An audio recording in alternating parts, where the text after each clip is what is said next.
This is Canna Intel 420, and I'm Jerry, and today we're doing what this channel was built for. Stepping past the surface layer of cannabis and getting into the structure, the physics, and the way a cultivar actually lives inside its own environment. Before we touch a single claim about what a cultivar is, we have to do something. Most cannabis content refuses to set the epistemic limits up front. If you don't lock the limits first, everything that follows turns into confidence theater, either marketing copy or internet folklore dressed up as science. Nothing here is advice, and nothing here is instruction. I'm not telling you how to grow anything, buy anything, sell anything, or use anything. This is education. How claims about modern cultivars can be known, how they fail, and what evidence actually earns the right to be treated as real. Where it's legal, follow local, state, and tribal rules. Where it isn't, stay safe, stay smart, and do not cite me in court. Now the limits. In the modern market, a cultivar name is not a scientific identifier. It is a label that often blends lineage folklore, aroma impressions, marketing incentives, and supply chain noise. The first limit is brutal but necessary. If you can't anchor a plant to a documented genetic reference or an auditable chain of custody, you cannot honestly claim you know what it is in the way people assume that word means.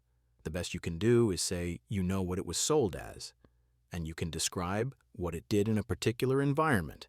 This is not philosophical. It is measurable, and it has been measured. A peer-reviewed microsatellite study examining dispensary-acquired samples found genetic inconsistencies within named strains purchased from different facilities, meaning the same name did not reliably correspond to the same genotype in the retail supply chain. The authors coded dispensaries rather than naming them, but the key point is not who the dispensaries were.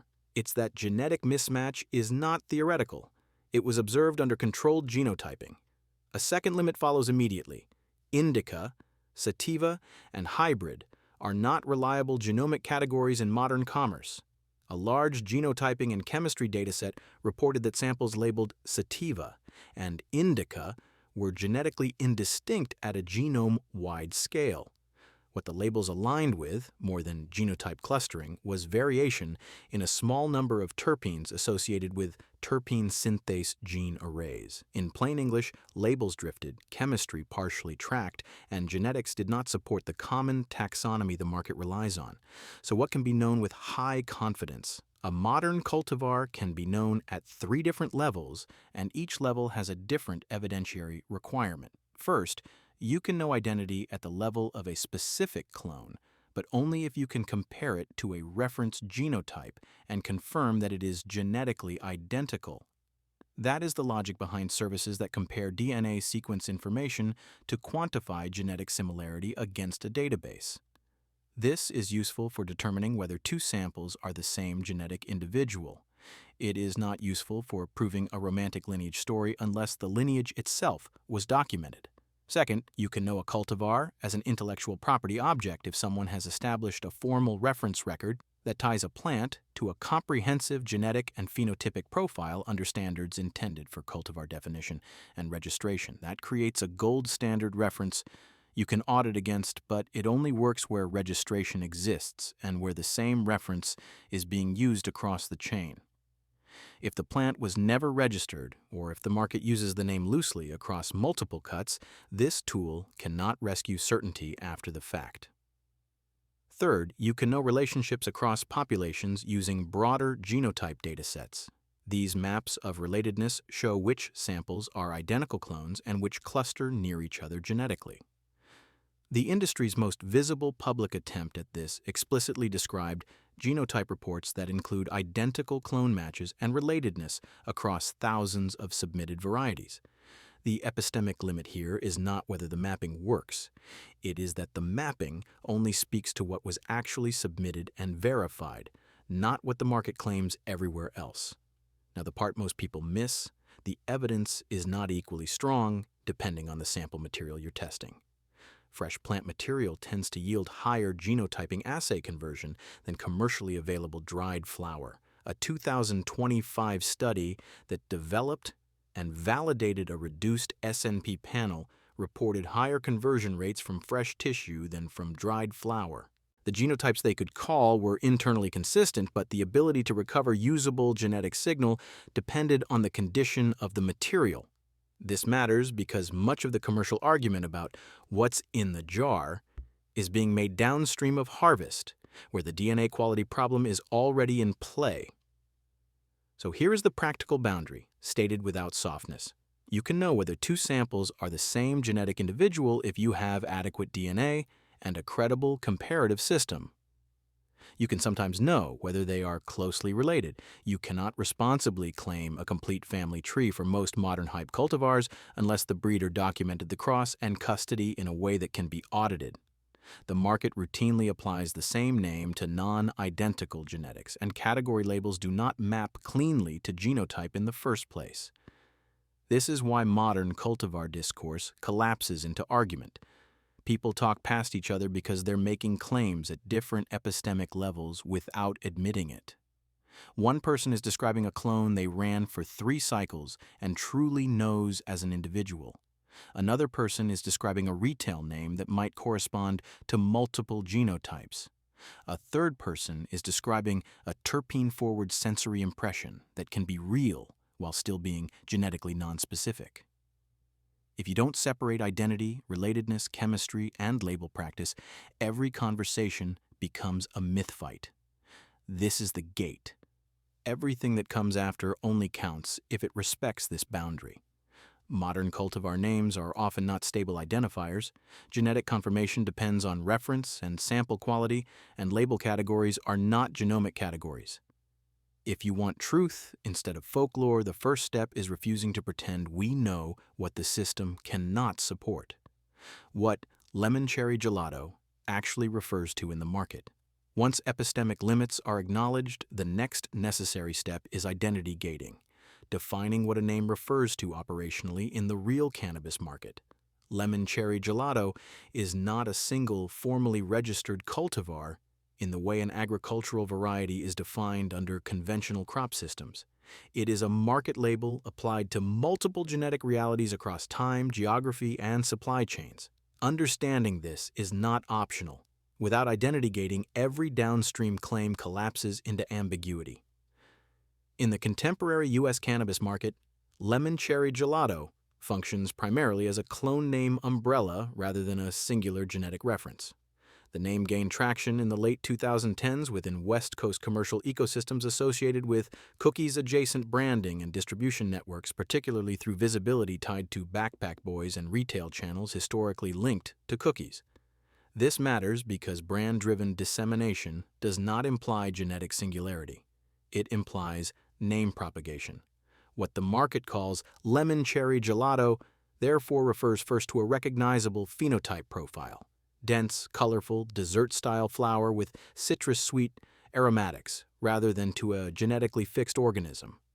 Once a phenotype becomes commercially valuable, the name begins to travel independently of custody. Cuts circulate, similar plants are renamed, seed reproductions appear, the label persists while identity fragments. There is no publicly available breeder-authored release document that defines Lemon Cherry Gelato as a registered cultivar with a locked genotype, parent disclosure, and reference specimen. There is also no plant variety protection filing, no patent, and no universally accepted genetic fingerprint published as a canonical reference. This absence is not a gap in reporting. It is the structural condition of the modern cannabis market. As a result, the name Lemon Cherry Gelato is applied in at least 4 distinct identity contexts, all of which coexist in commerce. The first is the original commercial clone lineage, commonly associated by attribution rather than documentation, with late 2019 Los Angeles area distribution. This is the cut most people mean when they speak confidently about Lemon Cherry Gelato. However, even here, there is no public, auditable chain of custody that tracks a single mother plant across operators. Without that chain, identity is inferred socially rather than proven genetically. The second context is derivative clone circulation. Once a cut enters multiple facilities, identity drift becomes possible through mislabeling, intentional renaming, or simple loss of provenance. 2 facilities may both sell Lemon Cherry Gelato, while holding genetically distinct plants that share visual and aromatic similarity. Without DNA comparison against a shared reference, both claims can coexist indefinitely. The third context is seed line approximations. Multiple seed producers and informal breeders have released seeds labeled Lemon Cherry Gelato, often without disclosing whether the seed line was created from a verified clone, a selfed plant, a backcross, or a phenotypically similar dessert hybrid. Seed-derived plants cannot be assumed to be genetically identical to any clone-only reference, even when they resemble it closely. In this context, the name refers to a target phenotype, not an identity. The fourth context is retail reapplication. Dispensary menus, distributors, and white label producers routinely apply the name to flower that fits consumer expectations for flavor and effect, regardless of genetic origin. This is not fraud in the legal sense. It is the consequence of a market in which cultivar names are not regulated identifiers. Here, Lemon Cherry Gelato describes a category, not a plant. These four contexts explain why genetic verification efforts have repeatedly demonstrated name instability across the cannabis market. Large-scale genotype mapping initiatives, most visibly those conducted by Phylos Bioscience between approximately 2016 and 2019, showed that identical names frequently corresponded to non-identical genotypes, while different names sometimes mapped closely together. Importantly, this was not framed as misconduct by individual operators. It was documented as a systemic outcome of unregulated naming and clone circulation. What identity gating demands is clarity about which layer is being discussed. When someone says Lemon Cherry Gelato, they may be referring to a specific clone they personally ran, a brand-associated phenotype encountered in a particular year and region, a seed line marketed under that name, or a retail category signaling flavor and potency expectations. Each of these is a different object. Treating them as interchangeable is the root of most confusion. Crucially, identity gating also explains why disputes about whether Lemon Cherry Gelato is actually runts persist without resolution. Without a documented custody trail or a shared genetic reference, the question cannot be answered definitively at the market level. Two samples labeled Lemon Cherry Gelato and runts can be genetically compared in a laboratory, but that result applies only to those samples. It does not resolve the names globally. The market does not operate on a single ledger. So what does Lemon Cherry Gelato actually refer to? It refers to a name stabilized by repetition, not by registration. It refers to a phenotype expectation shaped by branding, not a guaranteed genotype. It refers to multiple real plants, some related, some not, all living under the same label because the system allows, and in many cases incentivizes, that outcome. Identity gating is not about dismissing the name. It is about refusing to let the name do work it cannot do. Once this boundary is set, meaningful analysis becomes possible.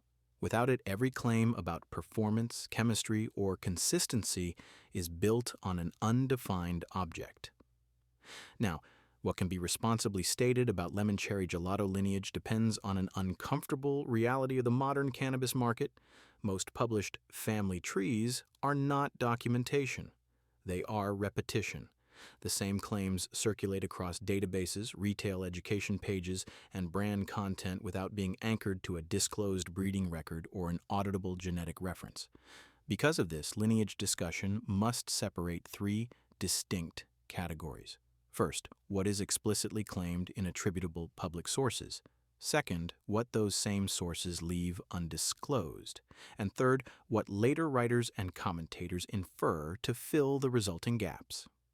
In the publicly accessible record, the most commonly repeated parentage for Lemon Cherry Gelato is a cross between Sunset Sherbet and Girl Scout cookies.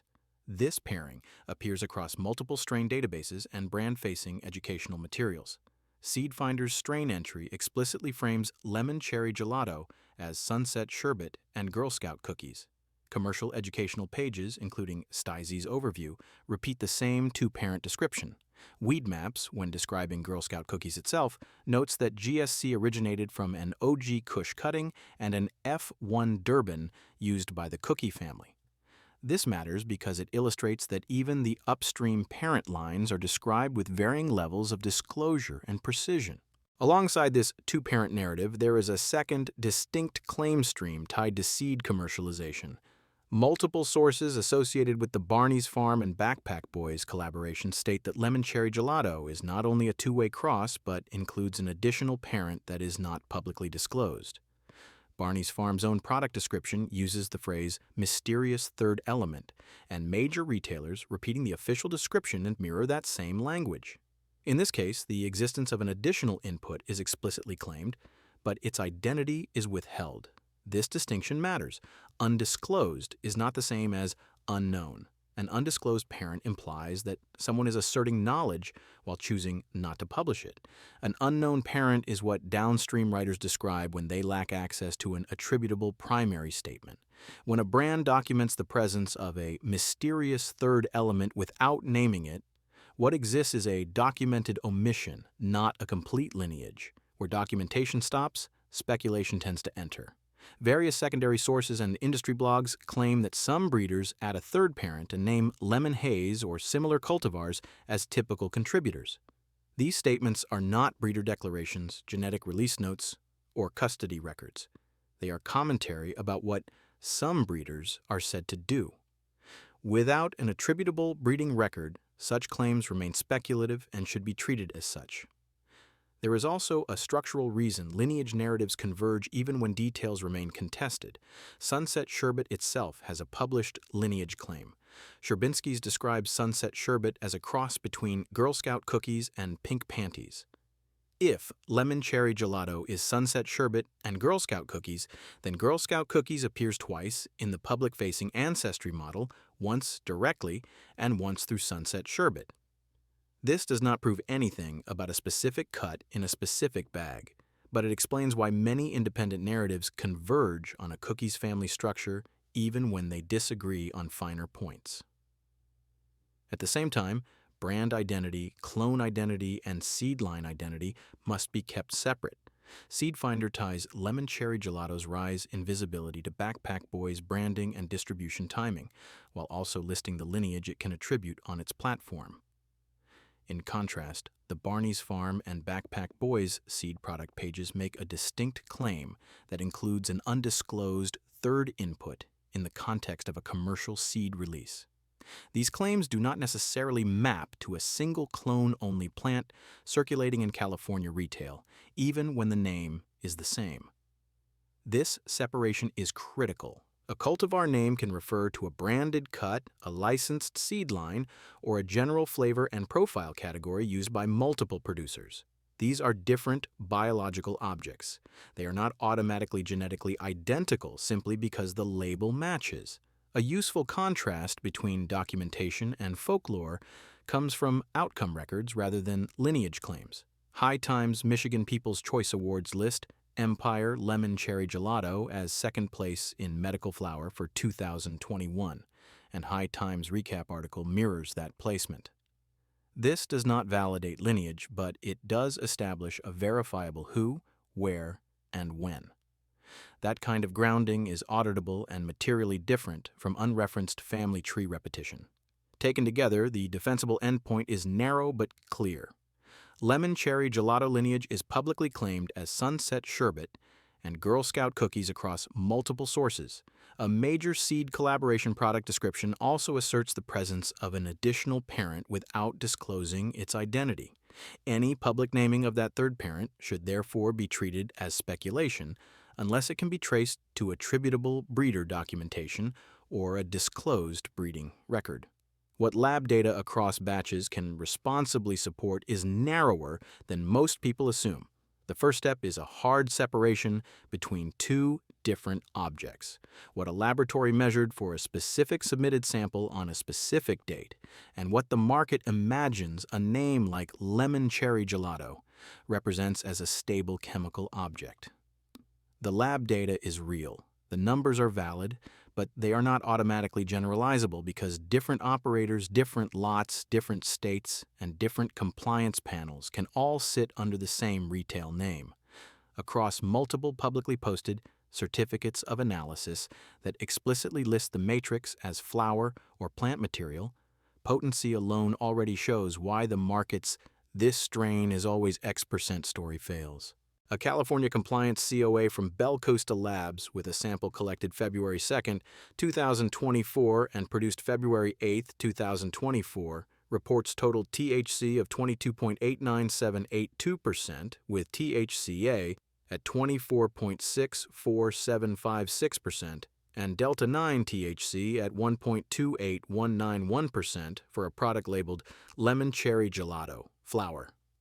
An Oklahoma compliance COA from Gateway Labs listing cured plant flower with a sample collected July 1st, 2025 and released July 8th, 2025 reports total THC at 29.7%, THCA at 33.0%, Delta 9 THC at 0.769%, and total cannabinoids at 35.8%. That difference is not noise. It is a materially different potency outcome under the same market name across different states, at different times, with different supply chains, and very likely with different underlying genetic stock. Terpenes show the same name, different realized chemistry pattern, but interpretation requires additional care because terpene methods and reporting conventions vary by lab and regulatory framework.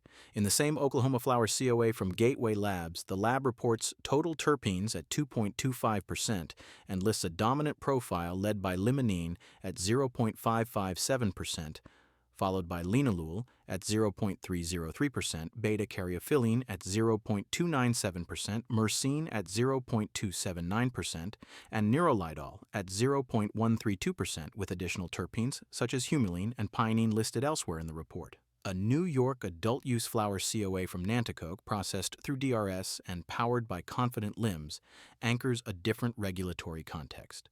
The sample was received October 21, 2025, with the report created October 28, 2025, and the matrix explicitly listed as cured greenhouse flower. A separate New York COA posted by Eterna Cannabis, tested by Green Analytics New York using GCMS for terpene analysis in September of 2025, reports total terpenes at 1.98%. In that report, beta-caryophyllene is listed at 0.58% and alpha-humulene at 0.20%, with several other terpenes reported below minimum reporting limits. Even before cultivation practices are considered, this already supports a defensible conclusion. Real-world lemon cherry gelato flower COAs can cluster around roughly 2% total terpenes in some lots, but they do not resolve to a single, stable terpene hierarchy. At the same time, total THC spans at least from the low 20s to the high 20s in publicly posted examples. The critical question, then, is why this variance exists and what the data can and cannot prove. Sampling is the first driver, and it is larger than most people admit. Compliance labs test submitted samples, not consumer jars, and not statistically designed cross-lot surveys. The Oklahoma COA explicitly states that results apply only to items tested as received, references sampling SOP requirements, and discusses measurement uncertainty and pass-fail decision rules. That language is not boilerplate. It defines the epistemic boundary of the numbers that later get screenshotted and circulated as absolute claims. Second, analytical methods differ, and in cannabis, that matters. Cannabinoids and terpenes are typically measured using different instruments and preparations. The Gateway COA separates cannabinoids, analyzed by LCDAD, from terpenes analyzed by Headspace.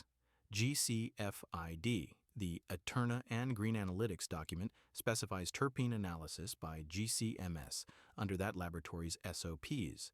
Broad comparisons, such as total terpene percentage or dominant compound class, can be made cautiously, but panels are not interchangeable at fine resolution when analyte lists, reporting thresholds, and calculation rules differ. Third, regulatory reporting conventions vary. Dry weight correction, minimum reporting limits, and whether totals are calculated or summed differ by state and by lab.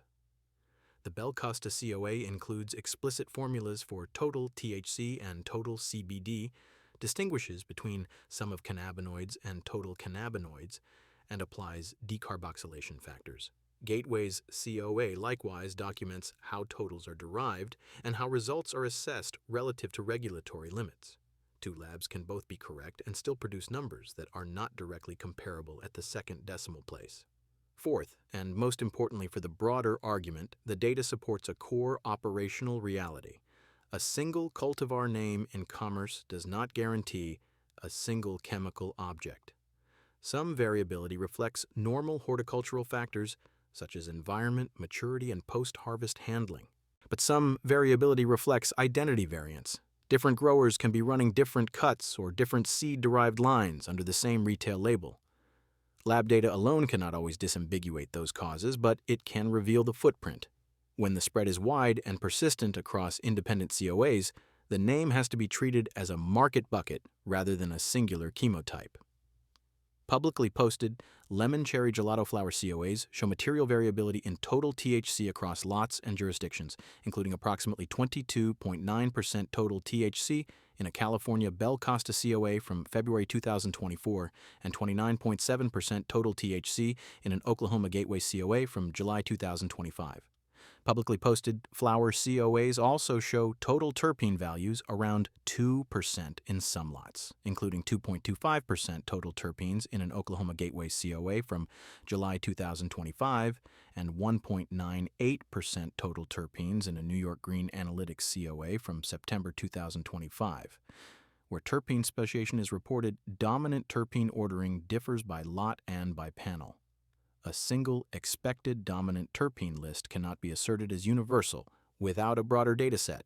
One posted flower COA lists limonene as the top terpene at 0.557%, followed by linalool, beta-caryophyllene, and myrcene. Another emphasizes beta-caryophyllene at 0.58% and alpha-humulene at 0.20% within that lab's reporting framework. That is what the data can support. Anything stronger requires either controlled multi-lot sampling or a verified genetic reference tying those lots together. The variance mechanism starts with physics, not folklore. Any dense canopy and any dense inflorescence create an internal airspace where heat and water vapor exchange is constrained relative to the room. Plant scientists describe this as boundary layer behavior, a thin layer of air adjacent to leaf surfaces that resists mass and heat transfer and whose resistance increases as airflow decreases. Boundary layers are not a conceptual metaphor. They are a heat and mass transfer constraint that directly affects transpiration, cooling, and gas exchange, and they are strongly influenced by airflow speed and canopy geometry. Once canopy density increases and airflow fails to penetrate, the internal environment stops matching the ambient. Cannabis-specific measurements now exist that quantify that divergence inside inflorescences. A 2025 dataset associated with greenhouse cannabis bud rot epidemiology reports that humidity and temperature within 49-day-old inflorescences were higher than ambient conditions by 15.4% for humidity and 2.5 degrees Celsius for temperature. This places numeric bounds on a phenomenon long observed across plant science. The interior of a dense reproductive structure operates under different physical conditions than the surrounding air. That internal divergence matters because it is not a matter of plant comfort. It alters the physiological operating conditions that govern water movement, tissue temperature, and local oxygen and carbon dioxide diffusion. As the canopy boundary layer thickens, convective exchange decreases, and the plant becomes more dependent on the engineered airflow field to keep internal surfaces exchanging with the room air mass. This is not cannabis-specific. It is a core result across controlled environment plant science. Practical greenhouse and growth chamber guidance from controlled environment suppliers treats airflow as a primary variable precisely because it disrupts boundary layers and improves heat dissipation and gas exchange. For a quantitative order of magnitude anchor, agronomy literature on indoor plant canopies, independent of cannabis, commonly reports plant beneficial air velocities in the range of approximately 0.3 to 0.7 meters per second. Horizontal air velocities within similar ranges have been shown to improve transpiration and boundary layer diffusion in leafy crop canopies. The point is not to transfer lettuce values directly onto cannabis. The point is that air movement has measurable physiological thresholds, and canopy penetration matters more than bulk room mixing. How these variance mechanisms translate into outcome domains such as aroma, resin behavior, and shelf variance must be handled with the same evidentiary discipline. The strongest claims are not cultivar-specific narratives. They are conditional statements. When thermal exposure, oxygen exposure, light exposure, and time behave in certain ways, cannabis products show measurable chemical drift. The most robust and reproducible finding in the cannabis storage literature is that time, temperature, and light measurably alter cannabinoids and produce predictable degradation products. A forensic-focused study modeled the impact of real-life storage conditions and time on cannabis products, including both herbal material and resin, tracking tetrahydrocannabinol, cannabidiol, and cannabinol, and developing kinetic descriptions of degradation under different storage conditions. This type of dataset is not marketing-driven. It is designed to quantify direction and drivers of change in a way suitable for forensic and regulatory contexts. For aroma and terpene retention, the literature is more fragmented. Different studies employ different packaging materials, headspace conditions, analytical panels, and starting material, which complicates direct comparison. A 2024 peer-reviewed paper on nitrogen-modified atmosphere packaging for cannabis explicitly contrasts its findings with earlier work, citing a report of a 51.6% terpene decrease after 1 month in flower samples with similar starting terpene content. The same paper notes that outcomes vary depending on containerization and storage approach. The defensible takeaway is not a single percentage. It is that published research has observed large terpene losses over practical time horizons, and that packaging and headspace conditions materially influence retention trajectories. The most defensible bridge between variance mechanisms and shelf variance is oxidative and environmental exposure over time.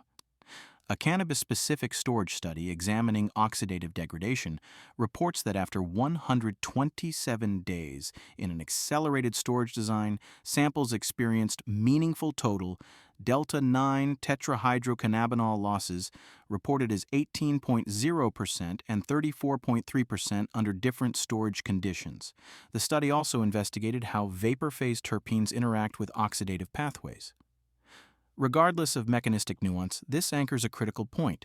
Storage environments alone can produce materially different cannabinoid outcomes over months, even when material begins in a comparable state. Where resin mechanical behavior fits is necessarily an inference layer and must be stated as such. Resin texture and perceived properties such as stickiness, snap, or softness are downstream of resin chemistry, including cannabinoids, terpenes, and waxes or lipids, as well as water activity and moisture state. All of these are sensitive to temperature history, oxygen and light exposure, and packaging permeability. The peer-reviewed preservation literature explicitly acknowledges that terpene stability results can conflict across studies, with some reporting stability under airtight storage and others reporting declines regardless of storage temperature. This reinforces the conclusion that shelf behavior is not an intrinsic property of a named cultivar. It is the product of exposure history interacting with material chemistry.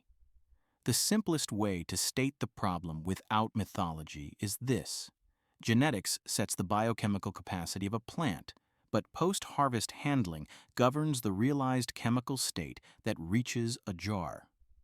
In modern cannabis commerce, the sensory identity most people attribute to the strain is often a product of drying rate, trimming decisions, moisture state, oxygen and light exposure, packaging headspace, and storage temperature and time, variables that are capable of shifting cannabinoids and volatilizing or transforming aromatic compounds on practical time horizons. The first reason post-harvest overwhelms genetic expectations is that the industry still treats drying and curing as process art more than controlled science, while the literature explicitly notes the lack of predictive models and the persistence of conventional slow-drying practice. A widely cited post-harvest review describes typical drying conditions around 18 to 21 degrees Celsius and 50 to 55% relative humidity over roughly 5 to 6 days, and it highlights that cannabis drying operations have not evolved far from traditional low-temperature methods and that robust predictive models for endpoints and total drying time have not been established. When a process cannot reliably predict its own endpoint, genetics is not what is driving consumer variability. The process is. More importantly, controlled studies show that drying method and controlled atmosphere strategies can materially change retention of volatile compounds. A 2024 study evaluating controlled atmosphere drying chambers for medicinal cannabis reports shortened drying and curing time while preserving volatile terpene content relative to traditional approaches. This reinforces that volatilome outcomes are strongly process-dependent rather than genetically preordained. If the same plant chemistry can land in different terpene retention states based on chamber atmosphere and drying dynamics, then the common consumer assumption, this cultivar always smells like X, is already broken before the product is even packaged. Trimming decisions further amplify this effect because trimming is not merely cosmetic. It is a manipulation of surface area, glandular tissue exposure, and airflow access during drying and early cure. A 2024 peer-reviewed study on trimming technique timing and method reports measurable effects on cannabinoid and terpene profiles in a medicinal cannabis chemovar, including differences associated with gentle pre-drying trimming and retention of sugar leaves. Whatever interpretation is placed on the mechanism, the fact pattern is what matters. Post-harvest handling choices can shift measured chemical outputs in controlled trials. That means two operators running the same genetics can deliver meaningfully different chemical states to retail simply by trimming differently. Moisture state is the next lever, and it is where post-harvest becomes a quality and safety control system rather than a subjective preference. Moisture content describes how much water is present, while water activity describes how available that water is for microbial growth and chemical mobility. In cannabis, water activity is increasingly treated as a shelf life and safety indicator. ASTM-oriented guidance cited by instrument manufacturers describes dried flower processed to an ASTM recommended water activity range around 0.55 to 0.65 as shelf stable with respect to microbial growth thresholds. The key implication for genetics versus outcomes is that remaining inside microbial safe water activity bands does not guarantee the same sensory expression. Different lots can be equally safe while being chemically and sensorially different because water activity also influences volatilization and the rate at which compounds partition between plant matrix and headspace during packaging and storage. That is why post-harvest moisture control can erase expected differences between closely related cultivars and at the same time create differences within a single cultivar name across batches. Storage is where the data becomes especially unforgiving. THC degradation to cannabinol and broader cannabinoid drift with time is well established, and forensic literature repeatedly emphasizes that heat and ultraviolet light accelerate degradation pathways. A forensic-focused study on time and storage conditions summarizes prior findings that the primary degradant of THC is cannabinol and that ultraviolet light and heat accelerate THC degradation. A 2025 modeling paper reviewing prior investigations reiterates the repeated observation that THC decreases while cannabinol increases over storage time.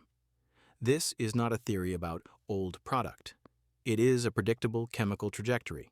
If two batches of the same named cultivar experience different temperature or light regimes downstream, their cannabinoid composition can diverge even if they began identical. At that point, genetics is no longer the dominant variable. Exposure history is. The same logic applies to terpenes with an added layer of sensitivity. Terpenes are volatile and often more responsive to handling and headspace conditions than cannabinoids. In peer-reviewed packaging research on nitrogen-modified atmosphere packaging for cannabis, the stated objective is explicit: retention of high-value compounds during post-harvest storage. The work frames retention as a function of storage atmosphere and duration across multiple chemovars. Even when studies disagree on the effectiveness of a given packaging intervention, the disagreement itself reinforces the point. Terpene retention is not baked into genetics. It is a process problem with real-world outcomes determined by packaging and storage conditions. To make this operationally legible, the science has to be tied to what large-scale operations actually control. Cultivators and manufacturers can standardize genetics in a room, but variability enters downstream because post-harvest is a chain of serial transformations. Drying establishes the initial volatile loss curve. Trimming alters surface area and tissue exposure. Moisture control governs microbial risk and headspace exchange. Packaging determines oxygen availability and volatile escape. Storage temperature and light determine degradation kinetics. The literature supports each link as a measurable driver of chemical drift. That is why post-harvest handling overwhelms genetic expectations in modern commerce. The marketplace treats a cultivar name as a chemical guarantee, while the science shows that the delivered chemical state is dominated by how the product was dried, handled, packaged, and stored. If the goal is to stop treating good batch versus bad batch as a mystery, the starting point is not genetics. It is the fact that post-harvest is where the chemistry is either preserved as close to harvest state as possible or quietly rewritten into something else. The evidence base for retail inconsistency, even with so-called elite cuts, is already strong enough to support a hard, defensible case without relying on anecdote. The inconsistency arises from three independent variance layers that stack on top of each other: identity integrity, within plant and within lot biological heterogeneity, and measurement and regulatory variance. Even if the cut itself is truly elite and truly clonally consistent at the nursery level, retail outcomes can still diverge because consumer experience is dominated by what happens downstream of that genetic premise. The first variance layer is identity integrity. Elite cut status does not guarantee retail genetic identity. The strongest peer-reviewed anchor here is the microsatellite work by Schwabe and McLaughlin, which directly tested whether samples sold under the same strain name were genetically consistent across dispensaries.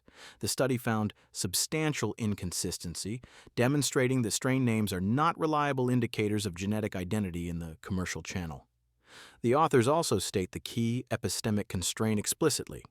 There is currently no way to verify the true genotype of any strain in the market in the absence of an authoritative reference genotype, and mislabeling is plausible, particularly when names are similar. This matters for elite cuts because elite branding language can be applied to products that are not that cut, and the consumer has no way to validate the claim from the retail package. The second variance layer exists even when cultivar identity is held constant.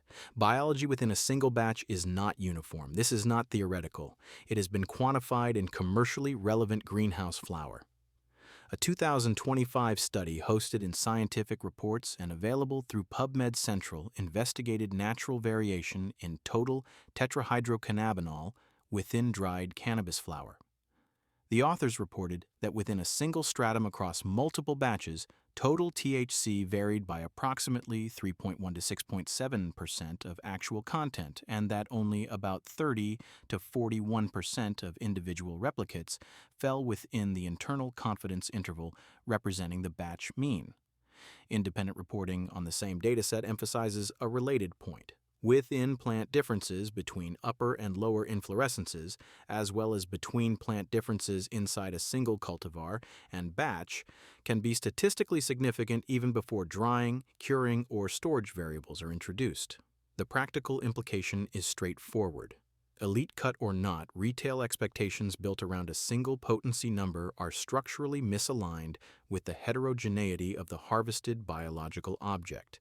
The third variance layer arises even when identity is correct and biological sampling is representative. Compliance, measurement, and reporting can still vary across laboratories and jurisdictions. Inter-laboratory variation is explicitly acknowledged in the cannabis testing literature and is driven by differences in analytical methods, calibration practices, sample preparation, and uncertainty handling. Review work by Goldman on the analytical landscape of compliance testing describes the current lack of uniformity across methods. A 2024 open access paper focused on potency testing demonstrates how measurement uncertainty and standardization gaps can shift reported cannabinoid concentrations depending on reference material and laboratory practice. Market-level effects of these inconsistencies appear in data, not just opinion, An econometric analysis of reported THC results in Nevada and Washington observed discontinuities around a major price threshold, such as 20% THC, consistent with the idea that lab results are not purely neutral measurements in high-incentive environments. At the regulatory level, reporting by Reuters in 2025 captures the patchwork reality. Different states apply different sampling rules, testing panels, remediation allowances, and laboratory licensing and accreditation requirements, making cross-market consistency structurally difficult and creating conditions where lab shopping can occur. These variance layers can be tied directly to grower operations in a way that is evidence-based and operationally legible. Large-scale producers operate under batch definitions and sampling, or rules that can composite or otherwise operationalize a batch in ways that do not guarantee chemical homogeneity. Oregon's OLCC sampling and testing guidance explicitly describes how samples can be composited for potency under state rules and lays out multiple permissible batch and sampling permutations. This is not an allegation. It is a documented feature of compliance frameworks. When the underlying biological material is heterogeneous, as controlled studies show, sampling design and compositing rules become major determinants of what ultimately appears on the label. Post-harvest handling then compounds these effects. Even if a producer delivers a truly elite cut, harvested uniformly and tested under ideal conditions, post-harvest operations can reshape the delivered chemical state. Peer-reviewed post-harvest reviews emphasize that increasing storage temperature accelerates phytocannabinoid degradation, and that post-harvest processing and storage conditions materially influence cannabinoid state. Cannabis-specific evidence that environment alone can shift chemistry, even with genetically identical starting material, comes from comparative work by Zan Karimi and colleagues, which examined commercial cannabis derived from genetically identical plants grown under different environments and found significant variation in metabolomic profiles. The implication for retail is direct. An elite cut does not override environmental and post-harvest variance. Taken together, the factual case for retail inconsistency, even with elite cuts, rests on attributable findings. Market strain naming and identity are often unreliable, and genetic inconsistency within named strains is documented in peer-reviewed genetic research. Within-lot and within-plant chemical heterogeneity exists at meaningful magnitudes in commercial cultivation contexts, making single-number expectations biologically misaligned.